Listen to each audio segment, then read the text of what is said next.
pretty routine that it changes. The February 7th date, this is the third iteration. And what happens is when we bring in equipment, if we don't have all the proper equipment to start, we just can't start. So right now it's February 7th. That's the first section. The next time we're going to start drilling again will be on February 22nd. That'll be the 17.5-inch hole. And we will drill that hole for 13 days. So our current schedule has us completing that section of hole on March 7th. 13 days. Okay? So what happens in between all the different holes is we gotta take down equipment, install equipment, get ready for the different size holes. So it takes quite a bit of equipment changes to prepare and to demobilize what was on there after it's done. The third section of hole is 12.25 inch. That will start on March the 12th. And this one will be the longest period of drilling. This one is scheduled for 21 days and scheduled to be POW on April 2nd. It starts on March 12th. And that's 7.5-inch hole, you said? This is the 12.5-inch hole, 12.25-inch hole.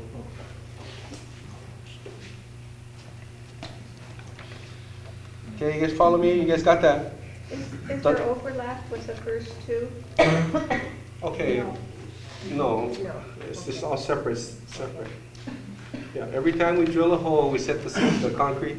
We set the steel casing, and then we put concrete on the outside, and then we go deeper.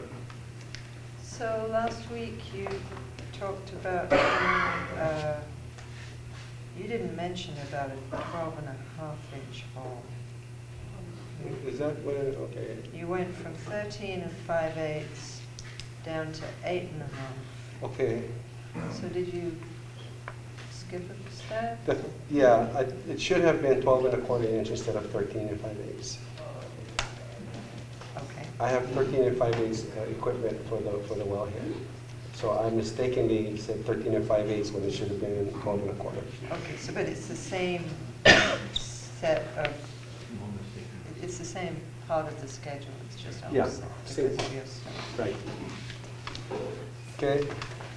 And then moving on April the 8th, we were scheduled to start the last section of hole, which is 8.5 inch. So April 8th, we'll start that. And our schedule has us drilling for 6 days. And when I say days, it's, it could include the night also.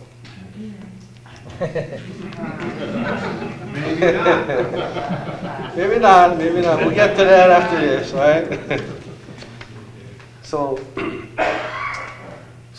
when I looked at the schedule, starting from the beginning of drilling to the end is 74 days, and of the 74 days, 49 are scheduled for drilling. Just to give you guys an idea. Okay. So next time we meet, which by the way, I will schedule meetings every time we're done setting casing and concrete in each section of hole. So those dates that I gave you, once we are done with the completion of the hole and installation of the casing and pumping the cement around the steel casing, I will call for additional meetings to give everyone updates. Okay? Any questions on that? Question. Oh, not on that. I got Okay, a little different. Okay, go ahead. Do you have the target depths for each one of these phases? Yes. These are rough numbers and it's subject to change by a couple feet, but the first section is 1,000 feet. The second section is 2,000 feet. The third section is about 5,000 feet. And then target depth is around 6,000. Is this schedule available other than this meeting, or is it online anywhere? It's not online, but my hesitance with sharing a hard copy is that it changes so often. And what I can do is I can email what we've stated today and say, this is our schedule as of 29 January. Do you have a sign-up list? Yeah, I You might have, want to get a sign-up list. I'll have a sign-up list here. And I would you please give Puna Alliance? Oh, he's on the list, he's number one. So, My name's Bob, Yeah. not. Bob, I'm sorry, yeah. President, Them. okay. Yeah, definitely, Bob does get it, and Tom gets it. And so that's the schedule, all right? And so we'll move into Q&A. I have a question on the schedule. Oh, the schedule, okay, sorry. Anything to do with the schedule, let's, yeah. Well, last, 2 years ago when we drilled, you said 100 days we're going to work in there, and you went quite a bit longer. So is the reason for this potential being right on track, or Well, how do you know? Can you repeat the question? the question is, the last drilling project took an extended amount of time compared to what we had scheduled. So what Roy is asking is, what is our confidence level that this project will come in on target or on time? Close. Close. I like that, close. So the difference in today's target is that we're at a location that is surrounded by existing wells. And the last project that we did on the hill was a location that we didn't have too much experience. And because we didn't find anything, it took longer. Any more on the schedule? Yeah, Yeah. there's a rumor that you're gonna be drilling KS-15 too up on the hill. A rumor? Yeah, there's rumor. No, we are not drilling KS-15. If we do any work on KS-15, which was the well on the hill, I know that we're going to take the piping off and use it for 16, and we may convert 15 for use as an injection well. So did you apply for a permit to maybe re-drill it? Could you re-drill it KS-15? We could, if we wanted to. Not without a permit. Oh, no, you need a permit. Oh, I thought you Anything had, we do, I didn't get that, I thought that was in the permit, I'm sorry. we had a drilling permit for 15, right? It's expired though. We had one, but if we need to do more work, if whatever permits we need, we'll get it. So last week, you didn't mention that you had it on your secret schedule. Well, You were going to be doing some work on KS-15. the secret schedule is still not firm. But since the rumor came up, there is a potential, and let me explain. The reason is, we have all these contractors here, and it makes sense to use them while they're here rather than to send them off and then bring them back. Makes business sense from our perspective. So we know that you've had your guys out doing the tracer tests. During the tracer test, oh, you guys are intel. Could you repeat that? We couldn't hear you, Well, Suzanne. so there's some tests that they've been doing. Perhaps you'd like to elaborate on what the tracer tests Are you talking about at the other wells around down by Green Lake? Yes. Oh, no. We're not doing anything off of our facility. There were people on those properties. Okay, looking it's at- not PGB then. They said they were. Oh, I I can think. tell you there are no. Anyway, I people- didn't talk to them directly, Okay. Mike, but that's what people are Now, it saying. could be associated with the county doing their health study. They're doing- These were geothermal wells. They were marking them with We're flags. looking for exploratory wells. Oh, And they were marking them like surveys and stuff. okay. Anyway, you don't know anything about it? I don't know of any PGB involvement. It But- could be USGS. Okay, but you have been doing tracer tests to see if you want to, what you're going to be doing with KS-15, right? Where did you hear that? No, answer the question. It was in the permit request. Yes, we have been. I mean, if we're gonna convert it to 15 to an injection, we need to make sure that. Okay, it'll and be there. that injection well, Yes. you're saying if you're going to convert it to an injection well, it's not a Yes. case of, it's going to be converted to an injection well, and you need to do some work to do that, Yeah. right? So when you brought it up last week, that it was the well from Hal on the Hill, and we're all happy that we're not going to have to deal with this and to work on Yeah. well from now, Uh-huh. we know that there is going to be some work Potentially, there could be on that. But wireless, you didn't mention that to us. because we haven't confirmed that we're gonna do it. Okay, We're doing tests. along that line, it's kind of like when you said you were going to do work on the well pads, you know, like about 2 weeks before all of a sudden, oh yeah, we're going to drill a new well. Yeah, it's kind of like you just don't give us the whole story. So what do you, say that again, Bob? When we found out that all the rental units were being rented in Leilani, and we asked you what was going on, you said, we're just going to do some work on the well pad. And at that time, you must have known you were going to drill the well. You know, we did some other work. We replaced the liner in some other wells. You brought all those people in? to do Yeah, it? yeah, well, yeah. We brought Well, people in. what's- We used the water resource rig, so we brought guys in, so Well- it could have been connected to that one. So back to the tracer test. Yes. What are the chemicals that you use for the You tracer know, I don't test? know, but it has a lot of numbers and letters. And DOH would have that information because we need to get approval to use it. But you don't know what they are? You wouldn't be able to look it up for us? No, I don't. You don't have the MSDS on hand? Oh, I'm sure we do. I didn't bring it with me. Can you provide it at a later meeting for the community? Sure. Okay. Yeah, or you can just go contact Department of Health, underground injection control guys, and That's ask for for the it. secret meeting. Ask for the secret meeting. I mean, it's public information. Any Right. permit that we have, community, anyone has access to it. Okay, so you don't want to provide us with that information? I didn't say that. I want to avoid the perception that we self-regulate. I've heard that comment many times.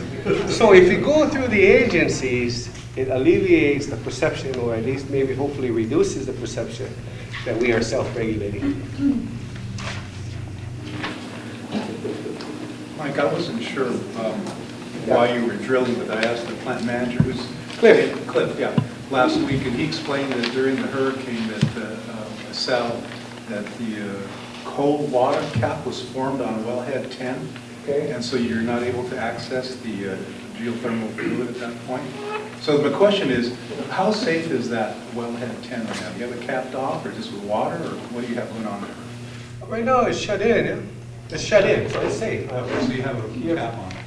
Yeah, it's shut in. It's got 2 isolation valves right at the well, and it has additional isolation valves downstream. So was the loss of that, how many megawatts was that put down? Well, we're down to about 30, and we used to do close to 38 So that before. was about 8 megawatts? Probably a little less, Okay, so that's why you're drilling now? right. So, but, you know, to elaborate, that's not, this project we're doing is not the first time we're doing it to keep up with our contract. The reason why we drilled wells in the past, is similar activities occurred where our production had declined. So in this case, even though the hurricane contributed to the well getting cool, etc., it was historically getting cool over time anyhow. So That is- well was one of the first wells from 1993. So that means it's not a renewable resource. What's Because you your have to keep definition of drilling. renewable? You Something don't have to keeps keep, going. you don't have to keep drilling wells. Well, listen, the resource, we're going back to it, so the resource is renewable. That particular well, for whatever reason, you can say the well is not renewable, but the resource is, because we're going back to the resource. There were solar panels. Solar panels, aren't renewable, they wear out. yeah, everything wears out. That's funny, because the solar panels I bought in 1999 still work. Same That's here. good, but very much longer. You're very fortunate. Here, keep it, Thanks, yeah, let's keep it simple, guys. stick to beating up on me.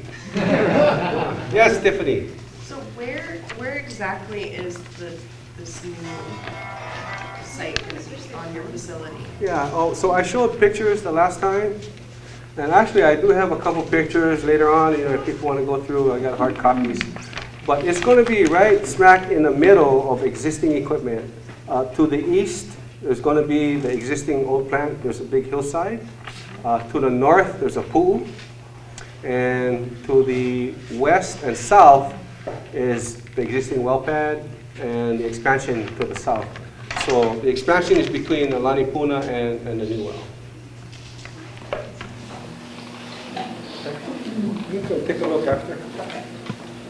Steve had his hand up first, Tom. Okay.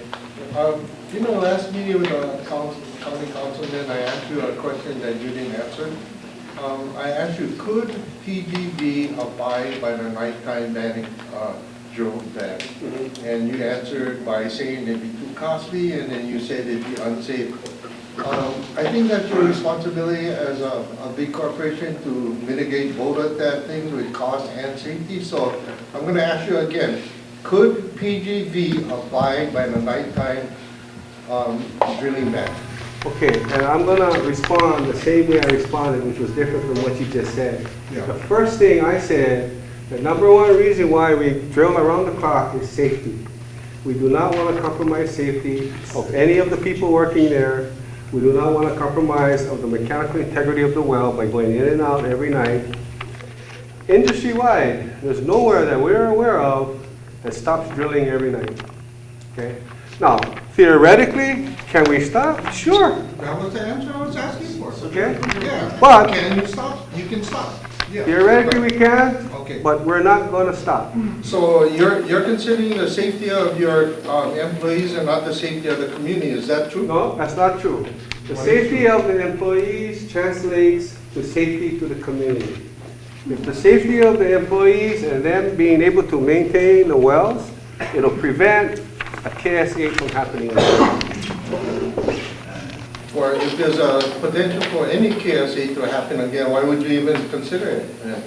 The potential is there. It doesn't matter if you're doing it continuously or if you're doing it at a daytime basis. The potential is always there, right? But the increased potential is because if you want to shut down at night, why increase the Well, potential? we don't want any potential. We live I here. know, yeah. Who wants us to shut down?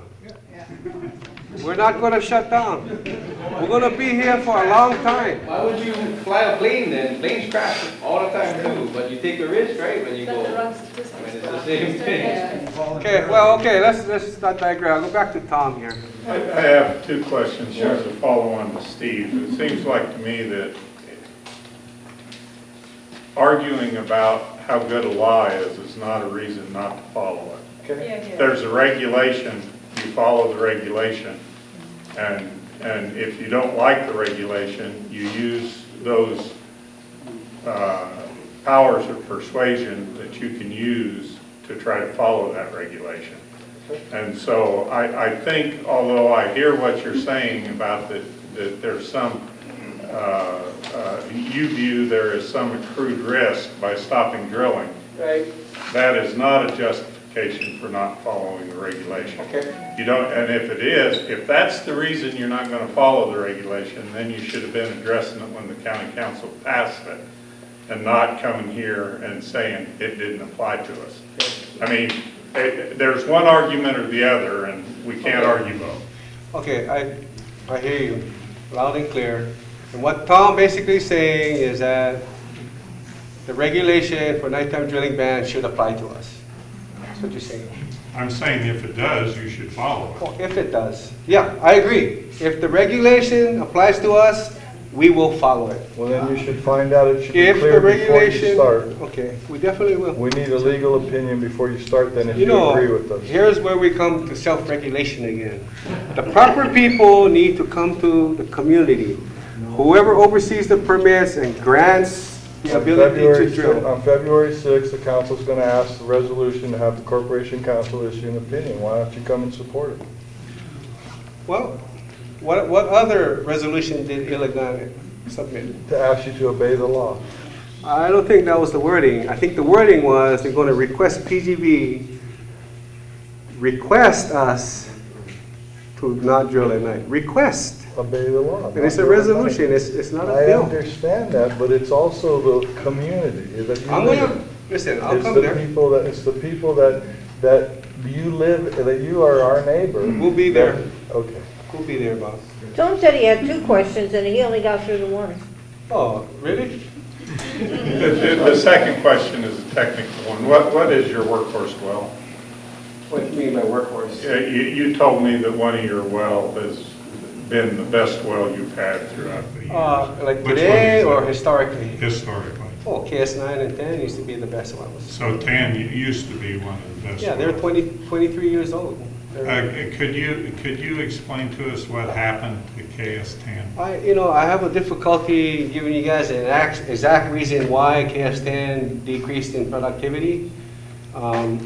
It could be through all the years of operation that little rocks and whatnot came in and filled up the permeable zones, and then it just started to decrease the productivity. It's hard to tell because it's hard to see down there. But the interesting thing is what precipitated it was the shutdown on August 7th, right? I think the shutdown was like an effect. Over time, it has been less and less productivity, and then this storm just kind of was like the straw. Thank you. So is it non-scientific and guesswork, what you just told him? Is it non-scientific that some rock may have fallen in and we can't tell? Or is this supposed to be a specific scientific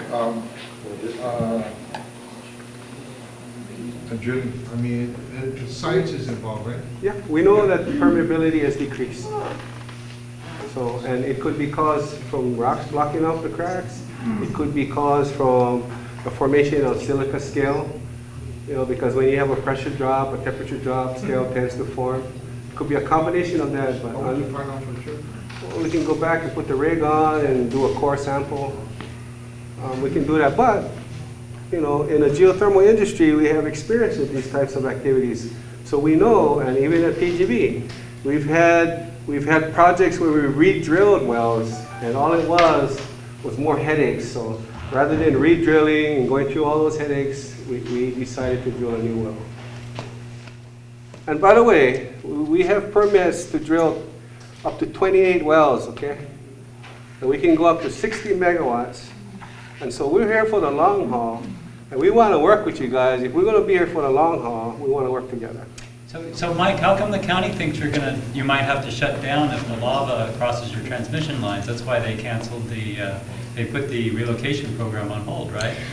I cannot speak for the county, Paul. You got to go speak to planning director. So the county is clearly concerned.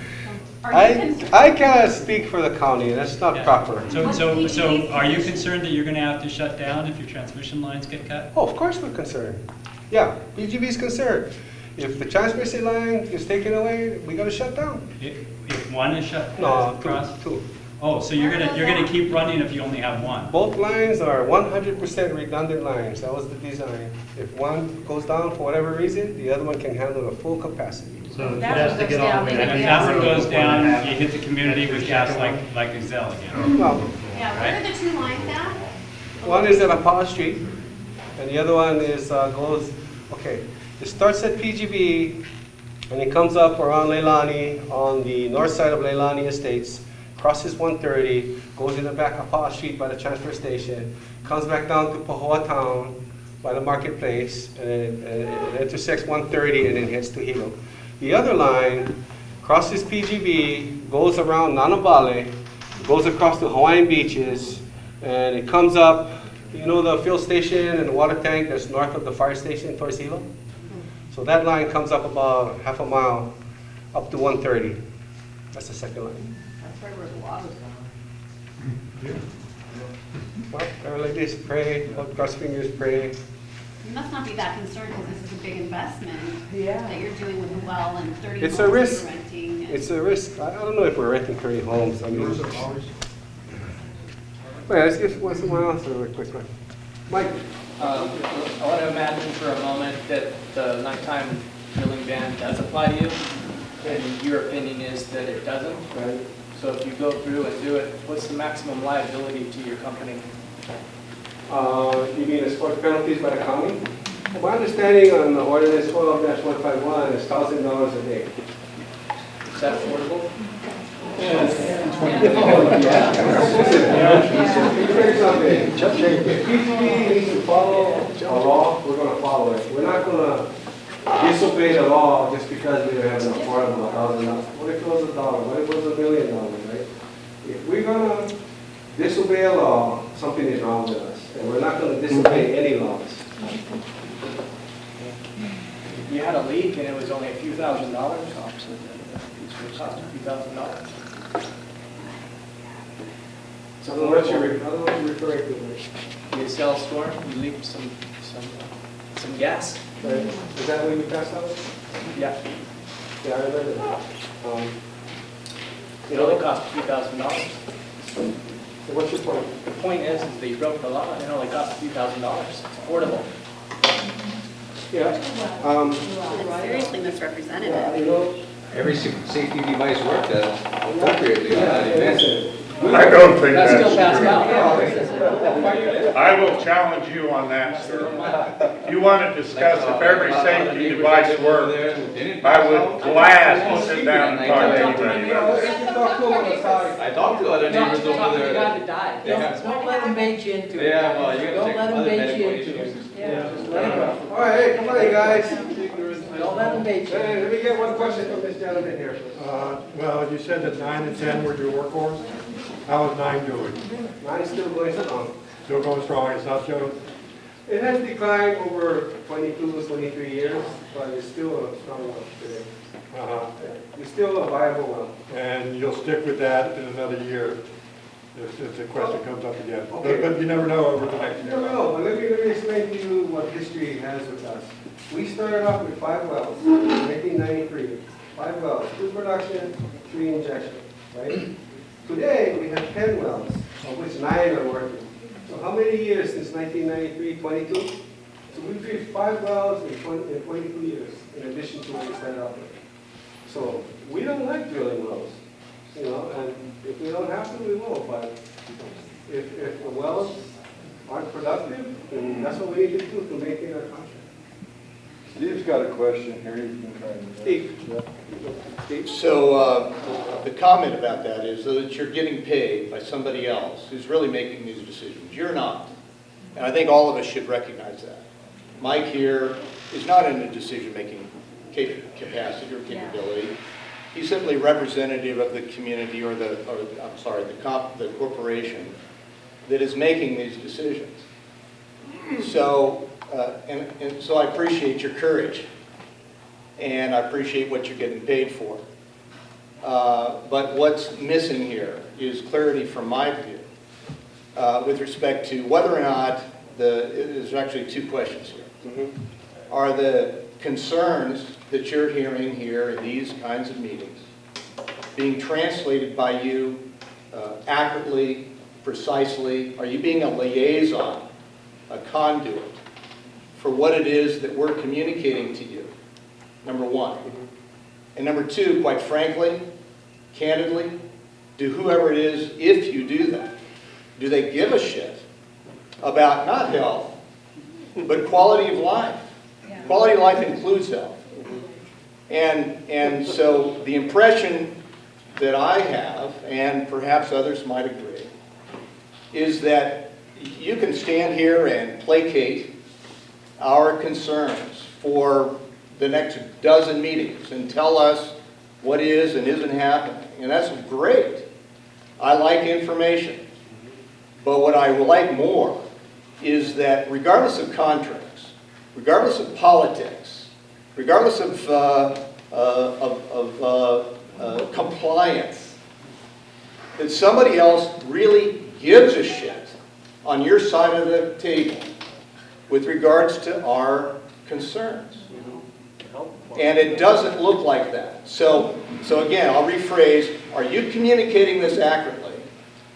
And if you're not, I would request that you take the video, take notes, have somebody taking notes, something that basically delivers a message to somebody that makes decisions about this, number 1. And number 2, I would challenge, again, regardless of contracts, compliance, all the rules, all the regulations, the politics, the bullshit that doesn't matter to quality of life, okay? I would challenge whoever it is that makes those decisions, do they really give a shit about our quality of life? All right? All right? Well, there was a couple questions. Yeah. Let me start off with the first one. Go ahead. Yes, we do, we as a plant, we communicate in detail what the concerns are that we hear. And how, just pause, how is that done? So are we getting video? Are we getting notes? Are we getting specific points? You know, Bob and Tom are immaculate with regards to their tracking of all the details here. Sure. Is that being fed accurately to the guys that don't live here, by the way? Yeah. And so I'll pause. Go ahead. I think fortunately in this world of multimedia that's available, our folks see all the YouTube discussions we have. No. I'm talking about real time, not YouTube, contrived, or, you know, RJ, you know, trauma and all that crap.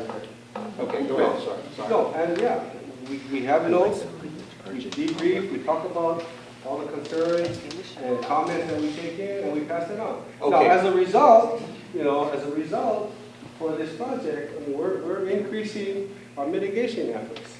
Okay, noise is something that we hear a lot, concern from the community. Okay, and we appreciate that, and we know that drilling does have additional noise from the normal plant. Okay, so part of it is we use different techniques for the location of the physical equipment that generates the noise. We're going to have sound blankets, additional sound blankets if we need them. Mike, you said the same thing last night. Okay, but listen. You said the same thing 30 years ago. I said that if we need more, we're going to do it. In addition, it didn't work last time, and didn't work all this 20 years. It's not. You got to understand why people are a little skeptical. I understand. Okay. In addition to what we're going to use, we're also using the help of an acoustical engineer to help us pinpoint where the noise sources are, and then that's what we're going to go after. Okay. So I can tell you. Mike, let me just. And sorry, obviously it's an emotional issue. My backyard borders your property. You live in Lanipuri? On Hinala Street, on Lanipuri, okay? I heard drilling today, all right? You know, quite frankly, I really don't care about an acoustical engineer, okay? Who's probably getting paid by your firm. What I care about is the impact to my life, my business, and so forth. So just, on video, for your records that sounds like you're keeping here, please contact me. I'll give you my phone number before I leave. I have your number. I think we spoke. Yeah. And I would be happy to report to you directly about the impact of sound, light, and disturbance, okay? And that's who matters. These people that are sitting here, I hate to be dramatic here, but an acoustical engineer doesn't matter. Right. Who matters is who's sitting in these seats. Can I give them a little perspective on that? Because the last time they drilled, I took several state senators to Steve's house. You remember that? Yeah, yes, I do. And I'll tell you what, they heard that was the last time you were drilling, and they were really, that woke them up, and that really helped us back in Honolulu. We went back to Honolulu for the geothermal legislation. Is the rig up? We're working on it. It won't. You'll see it when it stands up. So it's not up. It's not up. Okay. And the other thing was back to Mike's point during his cell, and you came out to Haas School and you said that what had happened was that you had one emergency release valve lift and you used the emergency steam release system. But in the Freedom of Information Acts, we got it apparent that you had two emergency steam. At least that's what it looks like to us. Do you know? Well, I'm aware that the steam release opened up. On 9 and 10, not just one of them. Is that true? On 9 and 6. Oh, I'm sorry, 9 and 6. I don't know what our report was. I don't. But you came out to the community and you said there was one that lifted, and that was unabated steam. And then you guys calculate. So it's hard. My point is just that it's really hard for me to have credibility in the numbers of the H2S that you said you released when you're not even telling us what really happened. Okay. Or you don't know what really happened. No, we are. The plant folks know. We submitted a report to DOH. Now, I may have not mentioned all the proper details, but I know that in the report to DOH, we covered whatever needed to be covered.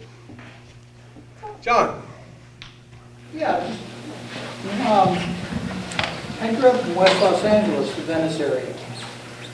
And I watched Standard Oil and Unical drill oil and gas wells in West Los Angeles, Venice, Baldwin Hills, And you could walk up to those rigs, they were totally soundproof. And you could put your hands on them, you knew they were running, but you couldn't hear them.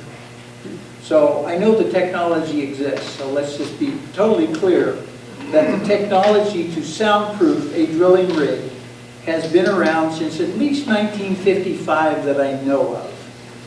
So it's a question of whether you want to do it or not. If you have any information that we can check up on and follow. Call Standard Oil. They know how to do it. Are they still in existence? Oh, yeah. Okay, Standard Oil, which make a Standard note of Oil. that. I think Tom was saying. Yeah. I was going to go back on the cell issue. Does the emergency steam relief facility, as stated in the PGV emergency response plan, relieve the pressure, or is it designed to relieve the pressure if you lose, if you dump the load, if you lose the load? It doesn't matter what the reason, but it's designed to prevent an overpressurized. Well, the emergency response, PGV's emergency response says that only abated flow will occur because if you lose the lines, the emergency steam relief facility will take care of it. Right. So if that's the case, was there a malfunction in the plant? Or what happened that caused the fact that 2 additional reliefs had to lift? In this case, unabated. Yeah, we had a high pressure condition and those reliefs performed as they were designed. I agree, but your emergency response procedures don't say that you need those unabated reliefs. And if your emergency procedures did say that, I think you would have shut down the plant. Right, so actually, I do have some information I can share. So, are you guys aware that we received a citation? Yeah. Okay. Graham Ellis, by the way, received, $58,000 fine or something for cutting 2 trees on BLNR land about 30 years ago. And you guys gassed the community and got 27,000, but I won't say much more about that. Go ahead. Seems to be a little discrepancy there. Trees are more valuable than PGV. Go ahead, Mike, I'm sorry. Okay, what I was going to say is, yes, we received the citation notice from DOH, and it talks about what you're asking about, but we are assessing it because we do not totally agree with it, and that's what we're doing. We're assessing what the citation involves, and once we get back and we sort this out, whenever it's public again, maybe DOH will do another media release. But we did receive a citation and we're assessing it.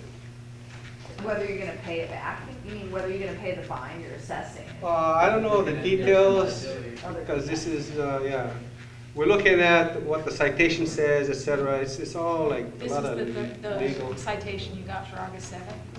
Yes. This is the $27,000? I don't know the exact number, but yeah, that's the one.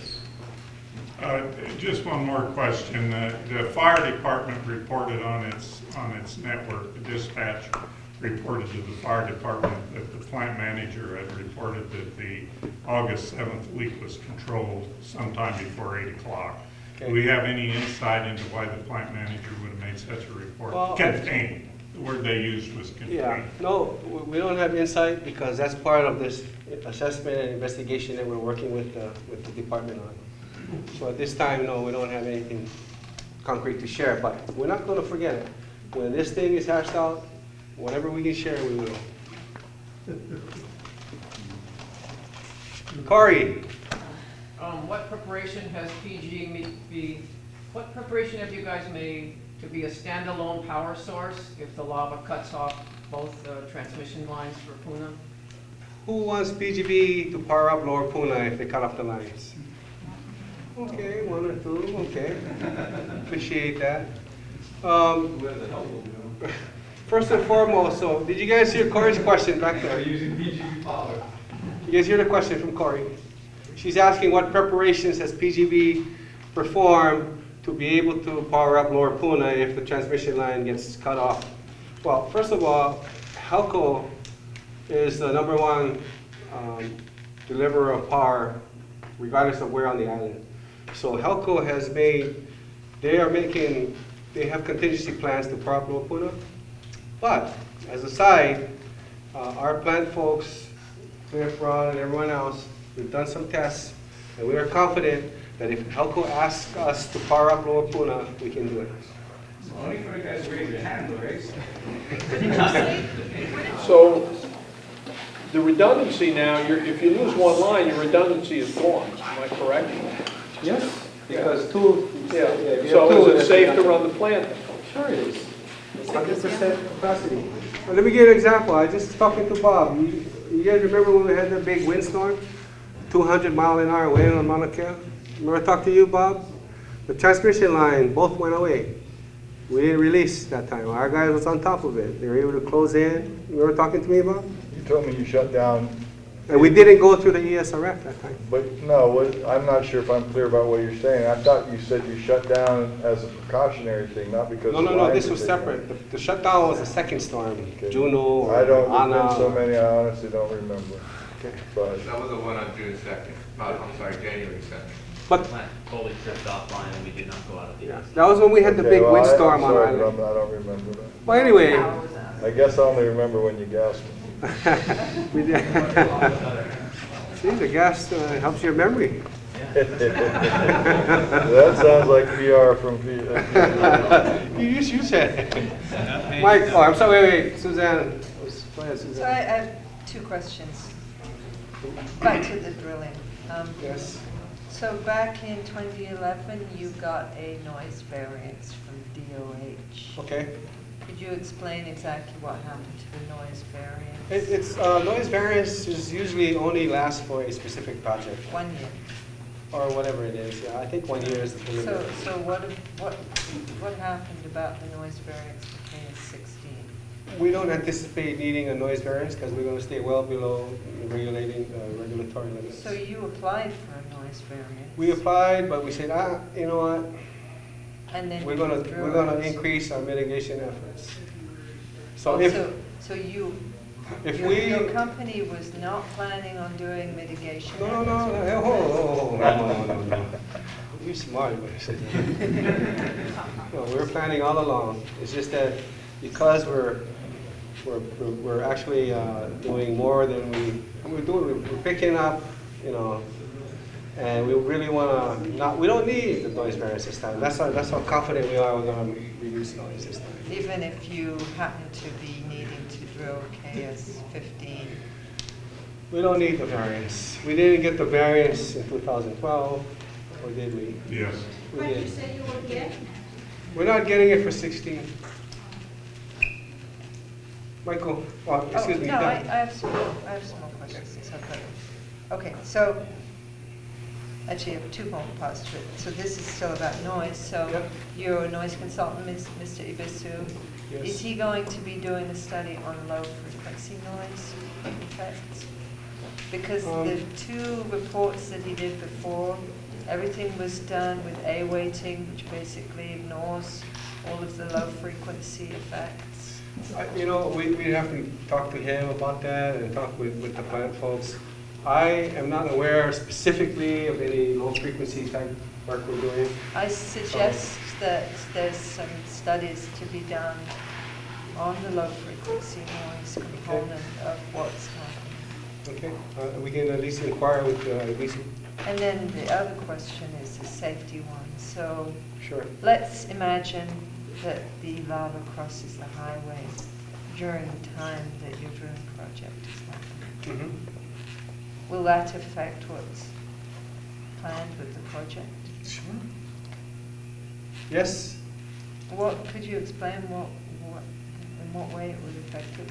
What you would do differently because of it? I don't know what we would do differently. We would be in the same boat like anyone out here who lives and the lava blocks you off. We'd have to take alternate routes. I mean, if we have to bring in equipment, we have to take alternate But the routes. project would continue on? Well, of course. Because there is a question about exit routes for people if there happens to be an emergency. Sure. So, is there anything you'd like to say about that? Can you be more specific as what you're trying Well, to find out? I'm concerned that if something bad happens, which it's possible that it will. Like a blowout, like the one that happened in Yeah, 91? if we stop drilling every night, yeah. Or no, or actually, they didn't have a nighttime drilling ban in 91 when you had the blowouts, And right? we've drilled So 9 wells so- since. So it can happen, right? It can happen. So that's what we're concerned about. Okay. So, if that were to happen, and we needed to leave, Mhm. but there's a lava event happening, that means that we don't have any exit route. So is there a plan set out for that? exit? That kind of For event? exit? For the community, You know, for exit, you asking me about egress, getting out of an area? yes. Yeah, I think the county and the state is working on that. You know, they're opening up Chain of Craters roads. But can you imagine our community trying to leave the area? in that If there's a situation? blowout, we're all trying to drive dirt roads to get out, and you're gonna continue to drill. No, we're not gonna continue to drill. You can have a forest fire and you still gotta get up the same way. I mean, there's one way in, one way out if it goes all the way to the That's ocean. something we're working closely with Stability First.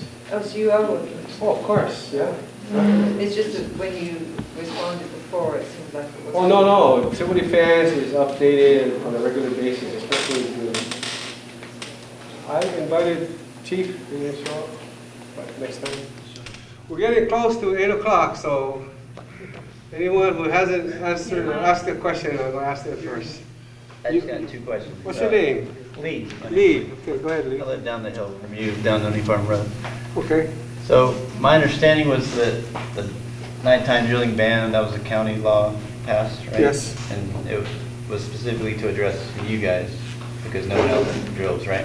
I don't agree with that, but maybe that's what caused the bill to come into play, but. Yeah, it was because of a result of your drilling. Okay. And people impacting them. So if it doesn't apply to you guys, and that means you guys have figured out a way to have the local laws not apply to you? Is that? Have the what? To not have the local laws apply to you? Okay. Is that what you're saying? What we're saying is, we had permits in place before the nighttime drilling ban came up. We had permits to go up to 60 megawatts, and we have permits to drill up to 28 wells. And then the county introduced the bill for nighttime drilling. So we had permits in place, a new bill comes into law, and that's why we're saying it doesn't apply to us. But the permit says that you have to follow all applicable rules, laws, and regulations, including new ones. Yeah. It says that right in the permit. So this is a new law, and your permit says you have to follow it. It's pretty clear.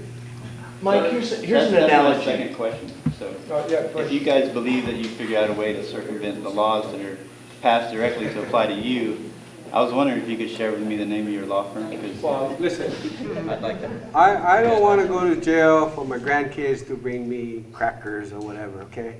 So what you're saying is that we're willfully breaking the law is absurd, okay? We don't do that, okay? We have ethics, okay? So law firms, we don't need a law firm to comply. Pretty low, because we do have ethics. Okay? Sorry, this is why Mike speaks and not I speak. But that's against us, the people that are in this room. Mike, here's a quick analogy. I got a driver's license years ago, and I'm required to follow all the traffic, everything. They just changed the speed limit out on 130 toward KL, different lots, to 45 miles an hour. Under your rationale, I could tell a cop, well, I got my driver's license before the new speed limit went into effect. Why should I follow them? Well, another analogy is you have like a high-capacity firearms that were pre-banned, which they couldn't ban because they were pre-banned. I don't know about that. So, well, But I'm educating you. why? What is your legal stance? Here's what I will say, okay? If there is any regulation, any compliance requirement that will require PGV to not drill at night, we'll follow it. The law's clear. That's what, okay.